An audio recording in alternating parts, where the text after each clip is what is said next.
কারণ সাইপ্রাসে অর্থাৎ যুক্তরাজ্যের একটি ঘাঁটিতে সম্ভবত আঘাত করা হয়েছে, যে কারণে সাইপ্রাসে পাঠাচ্ছে। রিয়াদের ইউএস এম্বাসিতে আঘাত করেছে, আমি যেটি বলছিলাম। তার মানে এই যুদ্ধের যে ব্যাপকতা, এবং ট্রাম্পের যদি আপনি কথা, গতকালকেই যেটা আমরা বলছিলাম যে এখনো মূল আক্রমণ হয় নাই, তার মানে সামনের দিকে আরো ভয়াবহ। ইরানের পক্ষ থেকেও বলা হচ্ছে যেহেতু এটি আত্মরক্ষার বাধ্যতামূলক যুদ্ধ, কোনো উপায় নেই তো ইরানের জায়গা থেকে, তারাও এই প্রতিরক্ষা ব্যবস্থা দীর্ঘমেয়াদী করবে এবং তাদের রণকৌশল কিন্তু ভিন্ন মাত্রায় এবারে পরিচালিত হচ্ছে। সামগ্রিকভাবে যুদ্ধটা আসলে মানে প্রলঙ্গিত হচ্ছে, আপনি কি মনে করেন? ধন্যবাদ আপনাকে, ধন্যবাদ সহ-আলোচক মহোদয়কে, সাথে সাথে ধন্যবাদ জানাচ্ছি গাজী টেলিভিশনের সমস্ত দর্শক শ্রোতা সবাইকে, সাথে সাথে যারা কলাকুশলীতে আমাদের সাথে রয়েছেন তাদেরকেও ধন্যবাদ।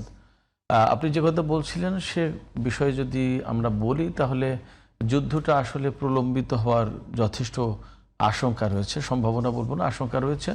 এবং এই যুদ্ধ প্রলম্বিত করলে ইরানের দিক দিয়ে কৌশলগতভাবে লাভ হতে পারে, কারণ ইরান তো যুদ্ধ করেনি, শুরু করেন, যুদ্ধ তার উপর চাপিয়ে দেওয়া হয়েছে। যখন যুদ্ধ চাপিয়ে দেওয়া হয়েছে তখন তাকে স্বাভাবিকভাবে তার অস্তিত্ব রক্ষার জন্য, তার স্বার্থ রক্ষার জন্য, তার সমস্ত সবকিছু টিকিয়ে রাখার জন্য যুদ্ধটা করতে হচ্ছে। এখন এই যুদ্ধ যখন করতেই হচ্ছে তখন তাহলে শুধুমাত্র এইরকম আর করার দরকার নেই, এটা ইরানেরই চিন্তা বা সিদ্ধান্ত। এবারও 2 দিন 3 দিন যুদ্ধ করলাম, একটা যুদ্ধবিরতি হলো, আবার কিছুদিন পরে আবার তারা আসলো, আবার যুদ্ধ করলাম, এইভাবে আর করতে চায় না ইরান।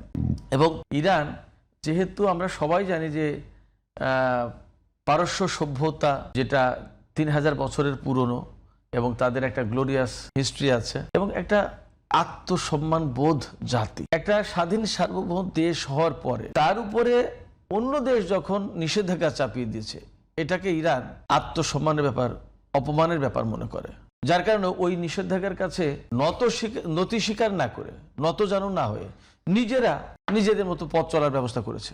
আমার নেই কি, আমি ওষুধ কিনতে পারছি না নিষেধাজ্ঞার কারণে, তাহলে আমার কোন ওষুধটা কিনতে পারছি না, আমি সেই ওষুধটা তৈরি করে নিলাম। ইরান এইভাবে চলেছে।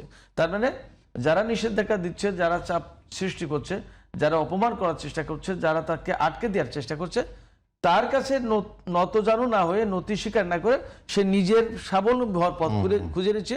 এটা মূলত এবং প্রধানত আত্মসম্মানের জায়গা থেকে। তো সেই জায়গায় এই যে যুদ্ধটা চাপিয়ে দেওয়া হয়েছে, এখন সে চিন্তা করছে বারবার যখন আমার উপর এইভাবে যুদ্ধ চাপিয়ে দেয়, তাহলে বারবার যাতে যুদ্ধ চাপিয়ে দিতে না পারে, এবং সেই ব্যবস্থার অংশ হিসেবে এবার ইসরায়েল এবং আমেরিকা যাতে এইরকম যুদ্ধ চাপিয়ে না দিতে পারে তার ব্যবস্থা নিয়েছে।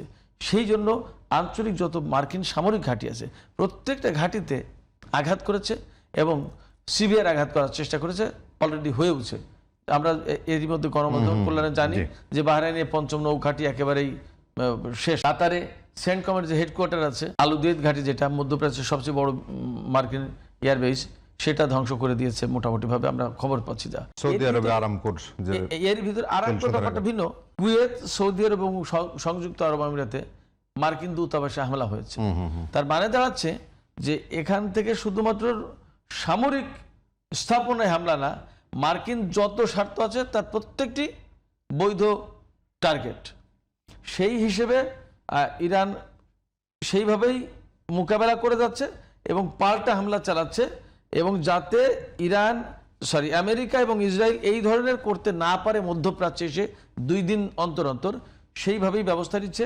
এবং এখানে আমি যা মনে করি, কিন্তু এই যে আপনি বলছিলেন, মানে ছোট করে যদি জানি, মানে এই ক্ষেত্রে আপনি যদি মধ্যপ্রাচ্যের দেশগুলোর কথা বলেন, সেখানে ইরানের তো আসলে এক ধরনের বরাবরই সে একাই আসলে লড়েছে আমেরিকার বিরুদ্ধে, চোখে চোখ রেখে। কারণ মধ্যপ্রাচ্যের অন্য দেশগুলো তো আসলে তার পক্ষে লড়ছে না, বরং আমেরিকার।